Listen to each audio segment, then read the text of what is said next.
الله الرحمن الرحيم شهر رمضان الذي أنزل فيه القرآن آمنت بالله صدق الله مولانا العظيم وصدق رسوله النبي الكريم الأمين ونحن على ذلك لمن الشاهدين والشاكرين والحمد لله رب العالمين قال الله تبارك وتعالى في كلامه المجيد في مقام آخر في شان حبيبه مخبرا وآمرا إن الله وملائكته يصلون على النبي يا أيها الذين آمنوا صلوا عليه وسلموا تسليما مل کے بآواز بلند پڑھیے الصلاۃ والسلام علیک یا سیدی یا رسول اللہ وعلی آلک واصحابک یا خیر خلق اللہ الصلاۃ والسلام علیک یا جد الحسن والحسین وعلی آلک واصحابک یا شفیع المذنبین مولاي صل وسلم دائما ابدا على حبيبك خير الخلق كلهم فإن من جودك الدنيا وضرتها ومن علومك علم اللوح والقلم منزه عن شريك في محاسنه فجوهر الحسن فيه غير منقسم جاءت لدعوته الاشجار ساجدة تمشي إليه على ساق بلا قدم لو ناسبت قدره آياته إذا من أحيا اسمه حين يدعى دارس الرمم فإنه شمس فضل هم كواكبها يظهرن أنوارها للناس في الظلم وَكُلُّهُمْ مِنْ رَسُولِ اللَّهِ مُلْتَمِسٌ غُرْفًا مِنَ الْبَحْرِ أَوْ رَشْفًا مِنَ الدِّيَمِ مولاي صل وسلم دائما أبدا على حبيبك خير الخلق كلهم قابل صد احترام معزز و محتشم حاضرین گرامی قدر رمضان پاک کا دوسرا عشرہ اللہ کے فضل سے شروع ہو چکا ہے۔ شکر ادا کرتے ہیں اس خالق اور مالک کا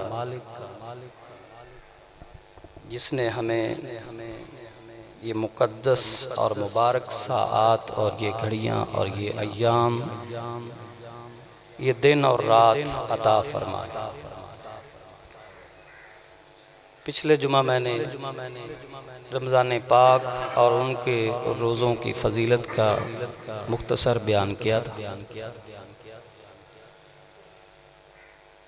اللہ رب العزت کے اذن اور اس کے حکم اور اس کے فضل اور رحمت سے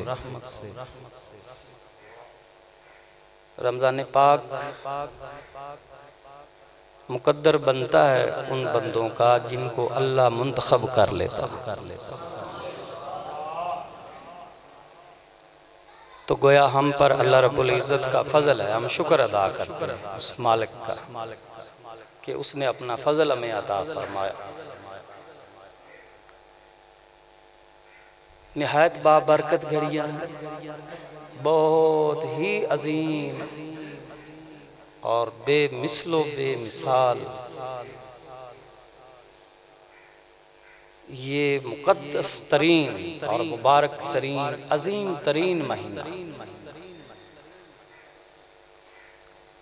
اس کی عظمت و شان و شوکت و رفعت و بلندی اور فضیلت کا اندازہ یہاں سے لگا سکتے ہیں کہ جناب محمد الرسول اللہ صلی اللہ علیہ وآلہ وسلم ہم سب کے آقا صلی اللہ علیہ وآلہ وسلم ارشاد فرماتے ہیں من اکرم رمضان فقد اکرم سبحان، جس نے رمضان پاک کی عزت کی ایسے ہو گیا جیسے اس نے اللہ کی عزت کی۔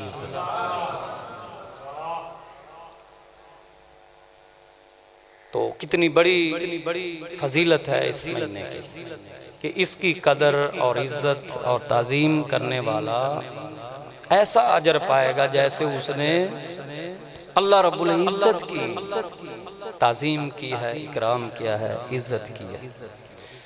کیونکہ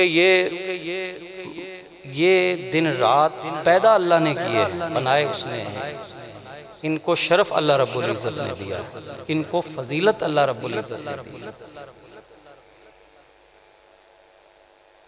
اسی طرح ایک حدیث پاک میں حضور سرور عالم نور مجسم صلی اللہ علیہ وآلہ وسلم ارشاد فرماتے ہیں ان الجنت تزخرف من اول السنۃ الی آخرها، شروع سے لے کر سال کے آخر تک جنت کو مزین کیا جاتا ہے۔ سال کے آغاز سے لے کر آخر تک، انتہا تک بھئی جنت کو سجایا جاتا ہے جو پہلے ہی بہت خوبصورت ہے۔ دیکھو نا جنت سے بڑا انعام کیا بندے کو ملا، کتنی خوبصورت ہوگی۔ حضور علیہ السلام فرماتے ہیں اس کی زیب و زیبائش، زینت، خوبصورتی، اس کا جمال اور کمال ایسا ہے کہ کسی آنکھ نے آج تک دیکھا ہے، کسی کان نے اس کے بارے میں کما حقو ہو آج تک سنا ہی نہیں ہے، اور کسی انسان کے دل و دماغ پر اس کی حقیقی حسن و جمال کی کیفیات کا خیالی طور پر بھی ورود آج تک نہیں ہوا۔ یہ تو کمال مصطفیٰ ہے نا کہ جو کوئی بھی نہیں دیکھ پایا ہے وہ محمد عربی دیکھ چکے۔ کیسے پھر ہم مان لے کہ سارے ایک ہی جیسے ہوتے ہیں، ہمارے جیسے بشر ہے، یہ ہم کیسے مان لیں؟ جبکہ آقا دو عالم صلی اللہ علیہ وآلہ وسلم فرماتے ہیں کسی آنکھ نے دیکھا ہی نہیں ہے وہ جمال جو جمال اللہ رب العزت نے حسن کا کمال جنت کو عطا فرمایا، کسی کان نے اس کے بارے میں کما حقو ہو کچھ سنا ہی نہیں، کسی کے دل و دماغ پر خیالی صورت میں بھی اس کا کوئی ادراکی معاملہ آیا ہی نہیں ہے۔ یہ تو کمال مصطفیٰ کریم کی آنکھ کا ہے۔ قدم مدینے میں ہوتے ہیں، فرماتے ہیں میرا ہاتھ جنت میں پہنچ چکا ہے۔ بھئی دیکھو میں بخاری شریف کی حدیث پڑھ رہا ہوں، فرما رأیت الجنت فتناولت منہا عنقودا، میرے غلاموں میں نے جنت کو دیکھا بھی ہے اور یہیں مدینے میں کھڑے ہو کر ہاتھ بڑھا کر جنت میں پہنچا کر جنت کے انگوروں کے گچھے کو پکڑ بھی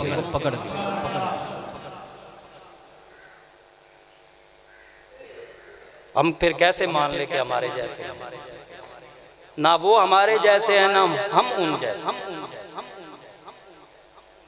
بہرحال یہ میرا موضوع نہیں، موضوع یہ ہے کہ جنت کی خوبصورتی، زیب و زیبائش، اس کی آرائش کا سامان کیا جاتا ہے، اسے روشن کیا جاتا ہے، اسے منور کیا جاتا ہے، اسے معطر کیا جاتا ہے، اسے منبر کیا جاتا ہے، مزین کیا جاتا ہے، اس کے حسن و جمال کو چار چاند لگائے جاتے ہیں، خوبصورت کیا جاتا ہے، اسے اعلیٰ کیا جاتا ہے، مزید اسے نکھارا جاتا ہے۔ میں کیا بولوں؟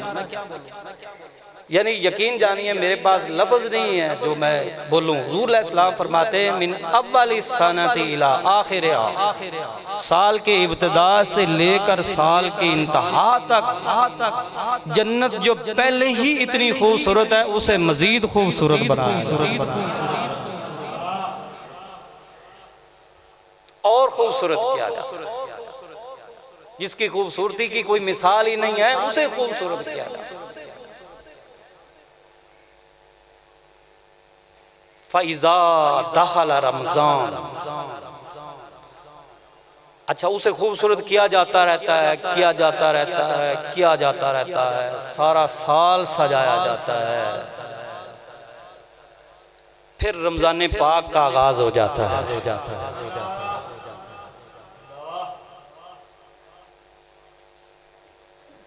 جو روزے سے ہیں وہ انشاءاللہ ان کے دل خوش ہو جائے گی اگلے جملے سن کر۔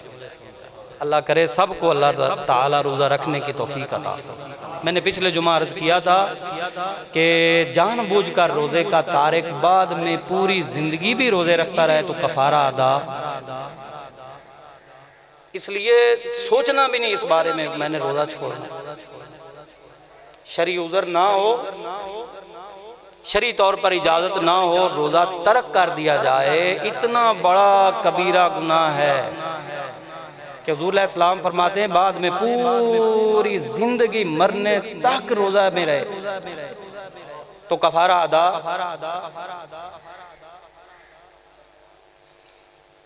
اللہ اکبر کبیرہ۔ فرمایا فَإِذَا دَخَلَ رمضان، اور جب رمضان کا آغاز ہوتا ہے، حبت الرِّیحُ مِن تحت العرش، عرش الہی کے نیچے سے ایک مسحور کن مشام جان کو معطر کر دینے والی خوشبو چلتی ہے، خوشبو بری ہوا چلتی، معطر اور منبر خوشبو عرش کے نیچے سے چلتی ہے، اور اس ہوا کے چلنے سے جنت کے باغات کے خوبصورت پھلوں اور پھولوں سے لدے ہوئے اشجار جو ہیں وہ حرکت میں آتے ہیں۔ تو اس ہوا کی جو تازگی ہے اور اس کی جو خوبصورتی اور طہارت اور پاکیزگی اور خوشبو ہے، اس کو چار چاند لگ جاتے ہیں۔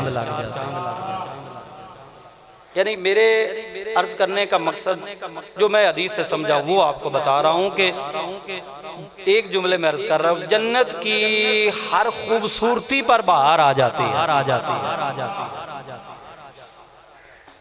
جنت کی ہر، دیکھو جنت میں پھل میوے بھی ہیں، جنت میں بہت کچھ انعامات اللہ تعالیٰ نے پیدا کیے ہیں، یہ سب کچھ حضور علیہ السلام نے گن کر ہمیں بتایا۔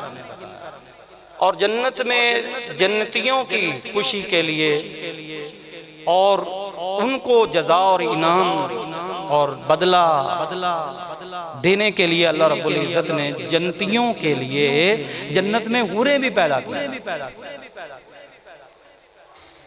حدیث میں آتا ہے کہ ان کی حسن و جمال اور خوبصورتی اور ان کی نورانیت کا عالم یہ ہے کہ اگر جنت کی حور کے دوپٹے کا ایک جانب اس کا ایک آنچل زمین کی طرف لہرا دیا جائے تو زمین پر رہنے والے جو باشندے یعنی عام بشر ہے وہ اس کی آب و تاب کو برداشت نہ کر پائیں گے، بے ہوش ہو کر گر پڑیں گے اور وہ اپنا ہوش ان میں برداشت میں۔ تو اب اس حدیث کو سمجھنے کی کوشش کرو۔ حضور علیہ السلام فرماتے ہیں جنت کو سجایا جاتا ہے، کے آغاز سے انتہا تک سجایا جاتا ہے، اور جو میں سمجھ پایا ہوں اس کو میں نے ایک جملے میں بیان کر دیا ہے کہ جنت کی ہر خوبصورتی کو بہار مل جائے، عروج اور اوج پر اس کی خوبصورتی اور حسن و جمال پہنچ جاتا ہے۔ اچھا، اب جنت کی جو حوریں ہیں ان کو بھی مزین ظاہر کیا جاتا ہے، ان کو بھی سجاوٹ کا سامان دیا جاتا ہے۔ یہ بات حدیث پاک سے جو مفہوم سمجھا عرض کر رہا ہوں، لفظ میں نے پہلے پڑھ دیا حدیث پاک کے اندر جو ہے، اور یہ یاد رکھ لیں کہ یہ ہم تو نہیں دیکھ رہے ہیں، بدوہا کے چہرے والے کی ذات کا یہ شان ہے کہ اللہ کے عطائی علم سے وہ اتنا کچھ جانتے ہیں کہ جنت میں کیا ہو رہا ہے مدینے میں جانتے ہیں۔ مدینے کے والی کی شان یہ حوالے میں ساتھ ساتھ اس لیے دے رہا ہوں کہ اپنے اعتقاد کو پختہ رکھا کرو، عقائد کے اوپر کوئی کمپرومائز نہیں، عقائد درست نہیں ہے تو عمل کا بھی ثواب اور اجر۔ اہل سنت و جماعت کا طرح امتیازی یہ ہے کہ یہ عقائد کے اوپر زور دیتے ہیں، عقائد درست رکھنے چاہیے، عقائد درست نہیں ہے تو اعمال کا اجر و ثواب قرآن میں آیا ہوا ہے من عمل صالحا من ذکر او انثی وہو مؤمن، جس نے بھی عمل صالح کیے مذکر ہو یا مؤنث اس حال میں کیے کہ اس کا ایمان کامل ہے، یقین محکم ہے۔ اور صحیح بخاری شریف کے اندر جو لازمی سوال ذکر کیا گیا نا قبر کے اندر، جو قبر والے سے کیا جائے گا، منکر نکیر کریں گے، وہ لازمی سوال بھی عقیدے کے بارے میں ہوگا، اور وہ عقیدہ خدا کی ذات کے بارے میں نہیں پوچھا جا رہا ہوگا، خدا کے حبیب محمد مصطفیٰ کے بارے میں۔ ما کنت تقول فی ھذا الرجل، اس عظیم شخصیت کے بارے میں، ہستی کے بارے میں تو دنیا میں کیا کہا کرتا تھا؟ تنقیص کرتا تھا، تحقیق کرتا تھا، علم نہیں مانتا تھا، ان کی بلند پائیگی اور عظمت کا اظہار اور اعلان نہیں کرتا تھا، کیا کیا کہا کرتا تھا؟ بتانا، آج تیرے بتانے کا وقت۔ اور بخاری شریف کے اندر حدیث ہے اما المؤمن فالموقن، جو ایمان یقین محکم رکھنے والا ہے نا، اس کا جواب درست ہوگا ھذا محمد جاءنا بالبینات فآمنا به وصدقناہ، یہ تو محمد عربی تشریف لے آئے ہیں جو ہمارے پاس معجزات اور کمالات لے کر آئے تھے، ہم نے ان کے اوپر ایمان بھی لایا تھا اور ان کی تصدیق بھی کی۔ تو اعتقاد کو محکم رکھو، عقیدہ پختہ رکھو۔ نبیوں کے امام، رسولوں کے سردار، رحمت للعالمین، خاتم النبیین، شفیع المذنبین کے امتیوں، اللہ رب العزت کا فضل اور کرم تو دیکھو، اس نبی کا امتی بنا دیا ہے جس کی امت میں آنے کے لیے نبی اور رسول بھی دعائیں کرتے رہے۔ خبردار خبردار، بال برابر بھی اس طرح کا شبہ تک بھی ذہن میں، دل و دماغ میں نہیں آنا چاہیے کہ وہ کچھ جانتے ہیں، نہیں جانتے ہیں، دے سکتے ہیں، نہیں دے سکتے۔ اللہ تعالیٰ نے اتنی عظیم ہستی کا امتی ہمیں کر دیا ہے۔ مدینے کے والی مدینے میں ارشاد فرما رہے ہیں جنت کو سارا سال سجایا جاتا ہے، اور جنت کی ساری بہاروں پر جب بہار آ جاتی ہے، ساری خوبصورتیوں کو جب اعلیٰ ترین خوبصورتیوں سے پھر سے مالا مال کر دیا جاتا ہے، تو پھر جنت میں جب ایک مسحور کن خوشبودار ہوا چلتی ہے، تو اس ہوا کے چلنے سے، اس کی مہک سے جنت کی حوروں کے دلوں میں جو امنگ پیدا ہوتی ہے وہ یہ ہوتی ہے مالک اپنے بندوں میں سے ہمارے ازواج بنانا، ہمارے سرتاج بنا۔ اور وہ بنائے کون جاتے ہیں؟ جو رمضان پاک کے روزے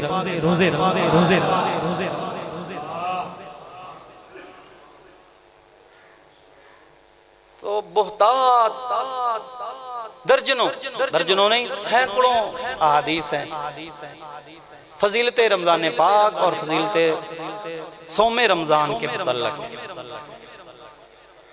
تو میرے دوستو، بھائیوں اور بزرگوں، موقع کو غنیمت جانا، یہ اللہ کا احسان ہے ہمارے اوپر، شکر گزار رہو، اس کے بندے رہو۔ اللہ رب العزت کے پیارے حبیب جناب محمد رسول اللہ صلی اللہ علیہ وآلہ وسلم فضیلت رمضان مقدس کے متعلق ارشاد فرماتے ہیں من قام رمضان ایمانا واحتسابا غفر له ما تقدم من ذنبه۔ دیکھو بخاری اور مسلم کے متفقون علیہ حدیث پر حضور علیہ السلام فرماتے ہیں من قام رمضان ایمانا واحتسابا غفر له ما تقدم من ذنبه ومن صام رمضان ایمانا واحتسابا غفر له ما تقدم من ذنبه من قام لیلۃ القدر ایمانا واحتسابا غفر له ما تقدم من ذنبه او کما قال صلی اللہ۔ درود شریف پڑھو، جمعہ کا دن ہے، دل کھول کر محبت سے حضور علیہ السلام کے ذات پر درود بھیجا کرو۔ محبت والوں کا درود آقا آپ سنتے ہیں۔ دلائل الخیرات شریف کے اندر حدیث ہے، فرمایا حضور علیہ السلام نے اسمعوا صلاۃ اہل محبتی، فرمایا عامی حالات میں کوئی درود بھیجتا ہے، رائے گاہ وہ بھی نہیں جاتا ہے، فرشتے میری ذات تک پہنچا دیتے ہیں۔ فرشتے عرض کر دیتے ہیں یا رسول اللہ فلاں بن فلاں آپ پر درود بھیج رہا ہے، فرمایا پر کوئی محبت سے بھیجے تو میں مصطفیٰ خود سن لیتا۔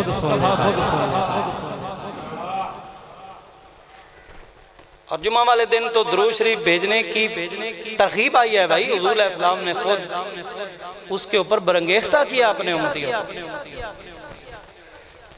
اللہ اکبر کبیرہ۔ تو بخاری اور مسلم کی متفق علیہ حدیث میں نے پڑھی ہے، جناب محمد رسول اللہ صلی اللہ علیہ وآلہ وسلم آپ کا ارشاد اقدس ہے، فرمایا رمضان پاک کے روزے جو رکھتا ہے اور اس نے مکمل کر لیے اول سے لے کر آخر تک، اللہ نے اسے توفیق بخشی۔ دیکھو کوئی بھی نیک عمل جب کوئی کرتا ہے نا تو اسے اللہ کا شکر ادا کرنا چاہیے، اللہ نے اسے منتخب کر لیا۔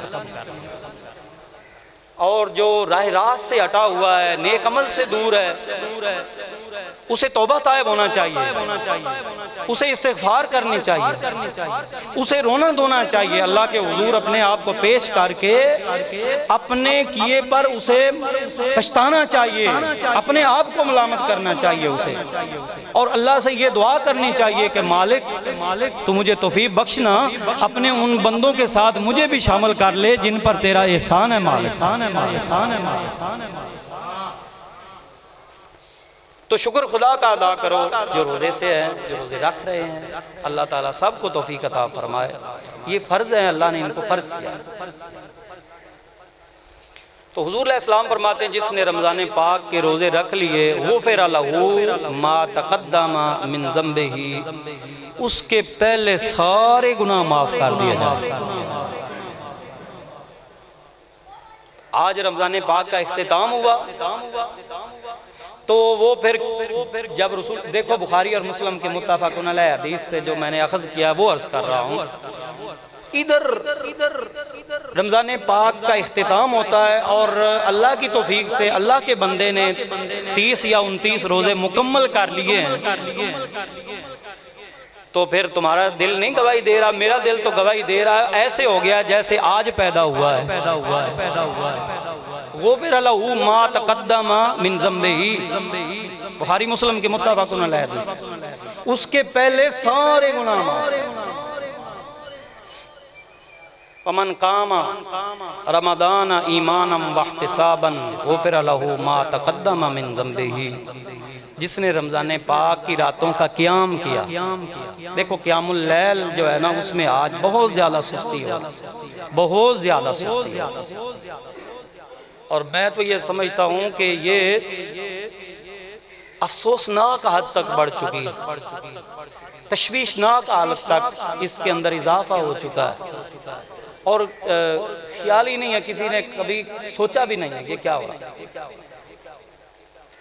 دیکھو نا، واپس جاؤ ذرا 14 صدیاں پیچھے جاؤ نا ذرا، تو ایک حدیث مجھے یاد آ رہی ہے، حضرت شیر خدا علی المرتضیٰ اخ رسول زوج بطول، حضرت علی المرتضیٰ شیر خدا فرماتے ہیں،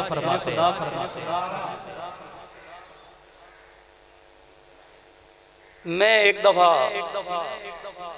مسجد کے پاس سے میرا گزر ہوا، رمضان پاک کی راتیں تھیں، قندیلیں روشن تھی، قرآن پڑھ رہے تھے، نمازی ایک امام کے پیچھے تراویح کے اندر قرآن پاک کی سماعت کر رہے تھے، تو منظر جب انہوں نے دیکھا تو انہوں نے دعا کے لیے ہاتھ کھڑے کیا۔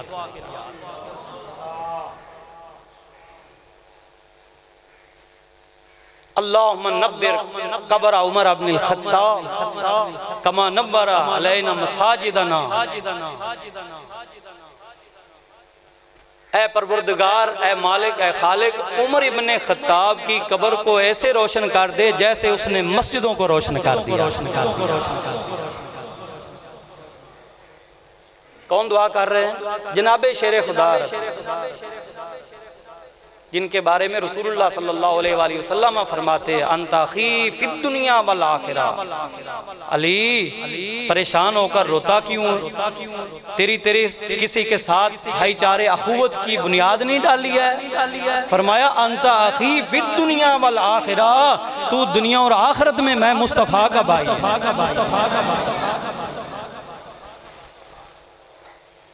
تو رسول گرامی صلی اللہ علیہ وآلہ وسلم نے جن کو ایسے اعزازات و اکرامات سے نوازا ہے وہ جناب عمر ابن خطاب رضی اللہ تعالی عنہ کے لیے اللہ رب العزت کے حضور دست بدعا ہیں. مالک اوے میرے مسلمان بھائیوں، کبھی غور کیا آپ لوگوں نے کہ ان ہستیوں نے اگر یہ اہتمام تراویح کے قیام اللیل کے نہ کیے ہوتے تو کیا بنتا؟ یعنی لوگ دلائل پوچھتے ہیں کہ تراویح جماعت کے ساتھ پڑھنے کی دلیل کیا ہے. حضور میرے دلیل سن لو. حضور علیہ السلام کی امت کے اندر سے سب سے پہلے جو لوگ ہستیاں اسلام کے دائرہ میں داخل ہو کر شرف صحابیت پا چکے ہیں نا، ان سب کا اجماع ہو چکا ہے کہ تراویح جو ہے وہ باجماعت نماز کے ساتھ پڑھنی چاہیے.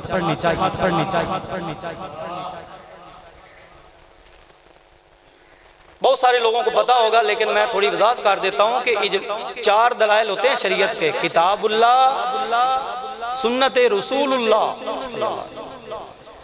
اجماع امت اور قیاس. تو کسی بھی مسئلے کے حکم کو ثابت کرنے کے لیے سب سے پہلے دلیل چاہیے ہوتی ہے کتاب اللہ سے. وہاں سے دلیل نہیں مل رہی ہے، ہمیں نہیں مل رہی ہے قرآن میں. ویسے سارا ہم کمزور ہیں نا، چونکہ ہماری رسائی نہیں وہاں تک. تو کتاب اللہ کے بعد جو دلیل ہے وہ کیا ہے؟ سنت رسول اللہ صلی اللہ علیہ وسلم، یعنی حضور علیہ السلام کی مبارک احادیث کو بطور دلیل کے پیش کیا جائے. اور حدیث کی 3 اقسام ہیں: قولی، فعلی اور تقریری. قولی کا مطلب ہے حضور علیہ السلام نے کچھ ارشاد فرمایا ہو. فعلی کا مطلب ہے حضور علیہ السلام نے کچھ کر کے دکھایا ہوا اور وہ خصوصیت نہ ہو حضور علیہ السلام کی. پھر امت کے لیے ویسا کرنا جائز ہوگا کیونکہ رسول اللہ صلی اللہ علیہ وسلم کر دکھا. اور وہ بات خصوصیت بھی. تقریری کا مطلب ہے حضور علیہ السلام کے پاس کچھ کیا جائے اور آپ منع نہ کریں، تو یہ بھی جواز کی دلیل ہوگی. اگر ناجائز ہوتا تو حضور علیہ السلام منع کر دے، منع فرما دے. تو تیسری دلیل اجماع امت ہے، یعنی حضور علیہ السلام کے مبارک صحابہ کا اجماع ہو جائے جس بات پر کہ یہ جائز ہے، بعد میں قیامت تک آنے والے سارے امتی اس کو جائز ہی مانیں گے. حضور علیہ السلام کی سنت یعنی حدیث کی بعد جو دلیل تیسری دلیل ہے دلائل شرع میں سے، وہ اجماع امت ہے. تو تراویح کی فضیلت کا بیان میں کر رہا ہوں، فرضیت کے ہم قائل نہیں ہیں، وجوب کے بھی قائل نہیں ہیں. باجماعت نماز تراویح پڑھنے کے مسنون ہونے کے ہم قائل ہیں. حضور علیہ السلام نے بھی، میری طرف دیکھو، قیام اللیل کی نماز جو ہے جسے ہم تراویح کہہ رہے ہیں نا، اسے جماعت کے ساتھ اپنے امتیوں کو پڑھایا ہے. لیکن اس پر مواظبت یعنی ہمیشگی آپ صلی اللہ علیہ وسلم نے نہیں کی. اس کی وجہ یہ تھی کہ حضور علیہ السلام نے اسے خود فرمایا. تیسرے دن آقا دو عالم صلی اللہ علیہ وآلہ وسلم تراویح پڑھانے کے لیے نہیں نکلے. صحابہ انتظار کر رہے ہیں. وہ تو انتظار میں تھے کہ نبیوں کے امام آئے، ہم ان کی اقتداء میں پڑھیں یا جو پہنچے بولو تو صحیح ہے. یعنی صحابہ کو لوگ بہت کچھ کہتے رہے، لیکن میں ایک جملہ عرض کر رہا ہوں کہ حضور علیہ السلام کے صحابہ رضی اللہ عنہم وہ ہیں کہ نبیوں کے امام کی اقتداء میں جو جماعت کے ساتھ انہیں شرف صحابیت یہ ملا ہے کہ رب تعالیٰ نے جن ہستی کو نبیوں کی امامت کے لیے منتخب کیا ہے، ان کے پیچھے نماز پڑھنے کا شرف جنہیں حاصل ہوا ہے وہ حضور علیہ السلام کے صحابہ سب کو رضی اللہ تعالیٰ. تو وہ تو انتظار میں تھے. حدیث پاک میں آتا ہے کوئی کھانس رہا تھا، یعنی کسی نے سمجھا شاید آقا دو عالم صلی اللہ علیہ وسلم محو استراحت ہیں تو تھوڑا کھانسیں جس سے ہلکی سی آواز پیدا ہو اور وہ حجرہ مبارک میں جائے اور حضور علیہ السلام بیدار ہوں اور ہم غلاموں کو قیام اللیل والی نماز پڑھائیں. اپنے اپنے شوق ہے نا بھائی، اور نیکی کا شوق اچھا شوق ہوتا ہے. وَمِنْهُمْ مَنْ يَتَنَحْنَا، کچھ وہ تھے جو اس طرح کر رہے تھے، یتنحنا، یہ کر رہے تھے، کھانسنے کی طرح کا ایک عمل جان بوجھ کر رہے تھے، یعنی تکلف کر کے، یعنی اس سے یہ بات سمجھ آئی نا کہ حضور علیہ الصلوۃ والسلام فرما رہے ہیں من قام رمضان ایمانا واحتسابا غفر له ما تقدم من ذنبه، جس نے رمضان پاک کی راتوں کا قیام تراویح کی صورت میں کر لیا اس کے سارے پہلے گناہ معاف ہو جائیں۔ تو وہ تو اس شوق میں وہ کر رہے تھے، یہ عمل دہرا رہے تھے بار بار۔ اچھا حضور علیہ الصلوۃ والسلام، یہ تیسرے دن کا واقعہ، آپ حجرہ مبارک سے تشریف لائے، میری طرف دیکھا، تشریف لائے اور آقا دو عالم صلی اللہ علیہ وآلہ وسلم نے ارشاد فرمایا جب سے تم انتظار میں پھانس رہے ہو، اس طرح کا عمل کر رہے ہو مجھے خبر دینے کے لیے، مجھے بیدار کرنے کے لیے، تو میں تو پہلے سے بیدار ہوں، میں نہیں نکلا ہوں اس لیے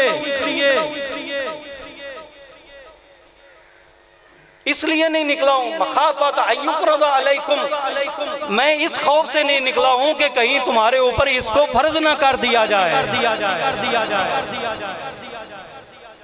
دیکھو اگر تراویح کو فرض کر دیا جاتا تو پھر امت کے افراد کے اوپر حرج ہونا تھا، مشکلات انہوں نے چلا جانا، مشکل ہو جانی تھی نا۔ لیکن یہ تو رحمت للعالمین پیغمبر کا احسان فرما میں اس لیے نہیں، میرے غلاموں میں اس لیے نہیں نکلا، شوق میرے دل میں بھی ہے، میں بھی چاہتا ہوں نکلوں، لیکن صرف اس لیے نہیں نکلا ہوں کہ کہیں تمہارے اوپر اسے فرض نہ کر دیا جائے۔ اچھا فرض نہ ہو اس لیے نہیں نکلے ہیں تو پیچھے سنت تو پھر ماننا ہی پڑے گا نا اسے، کیونکہ 2 دن تو باجماعت حضور علیہ السلام نے پڑھایا ہے نا اسے۔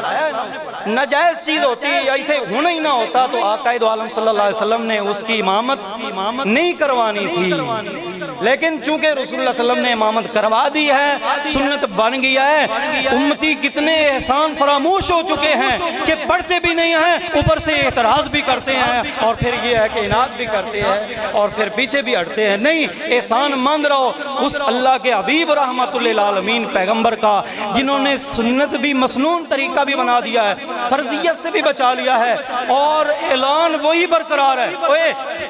اگر کہیں کھو نہیں گئے ہو تو پھر اس جملے کا استقبال کرنا، انعام وہی برقرار رکھا ہے، فرض ہونے پر نہیں فرمایا کہ یہ کوئی فرض جان کر پڑھے تو اس کے پہلے گناہ معاف ہوں گے، فرمایا سنت نبوی سمجھ کر پڑھ لے تو اس کے پہلے سارے گناہ۔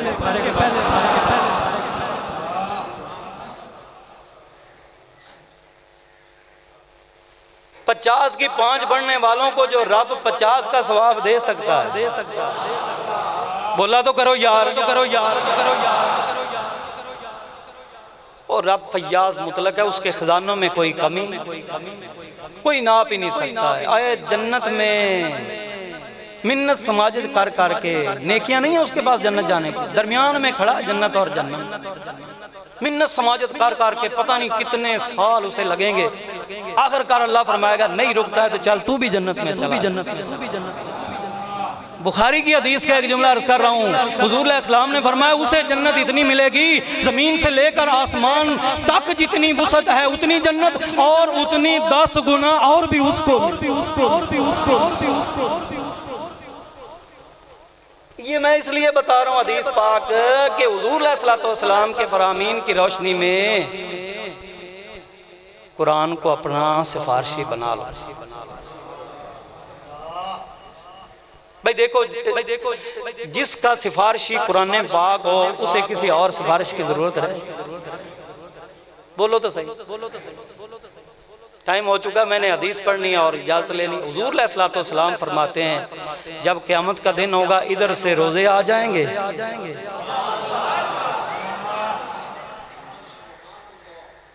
میں بھی روزے نال بولدا پیا تے تسی نہیں بول سکتے سبحان اللہ۔ فرمایا ادھر سے روزے آ جائیں گے، ورز کریں گے مالک ہم نے اسے کھانے پینے شہوات اور لذات سے روکا تھا۔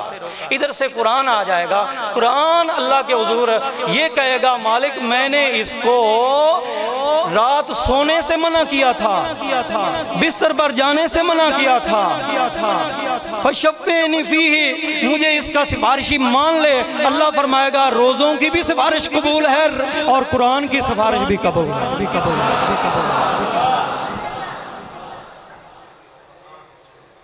قرآن سے محبت کرو، قرآن والوں سے محبت کرو، قرآن کی خدمت کرو، قرآن کی خدمت کرنے والوں کی خدمت کرو۔ اللہ رب العزت اتنی عزتیں عطا فرمائے گا کہ ہماری سوچ سے بھی زیادہ عزت ہمیں ملے گی۔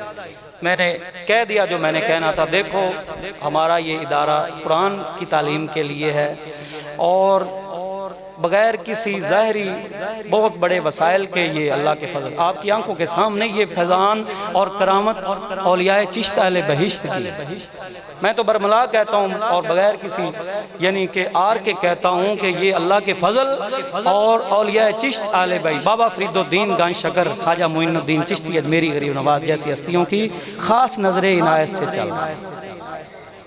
اور دیکھا کریں، آپ خود جایا کریں، سنی سنائی باتوں پر نہ رہا کریں، فلاں ادھر یہ ہو رہا ہے ادھر یہ ہو رہا ہے، نہیں، خود آؤ دیکھو دارالعلوم جامعہ فریدیہ نظامیہ، ناظرہ سے لے کر تجوید و قرات تک، قرآن پاک کی حفظ تک، فارسی سے لے کر دورہ حدیث شریف تک۔ اور آپ کو میں ایک خوشخبری دے رہا ہوں کہ انشاءاللہ بہت جلد جامعہ فریدیہ میں ہماری اس ادارہ میں تخصص کے طلباء کے داخلے بھی جاری، ان کے بھی شروع ہوں گے۔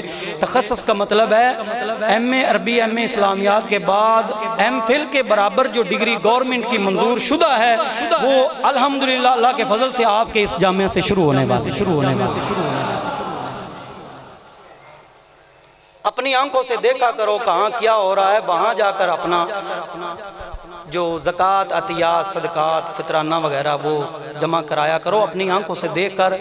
کہیں تمہارا دیا ہوا 1 روپیہ بھی غلط جگہ پر چلا گیا تو قیامت والے دن پوچھ ہو جائے گی کہ کدھر گیا۔ اس لیے سوچ بچار کر کے اچھی طرح دیکھ کر، جب کپڑا خریدنے جاتے ہو تو دیکھتے ہو نا کہیں ضائع نہ ہو جائیں پیسے، تو اس پر تو دار و مدار ہے ہماری اخروی زندگی کا، لہذا اپنی آنکھوں سے دیکھ کر کیا کرو۔ اللہ رب العزت ہم سب کو نیکی کی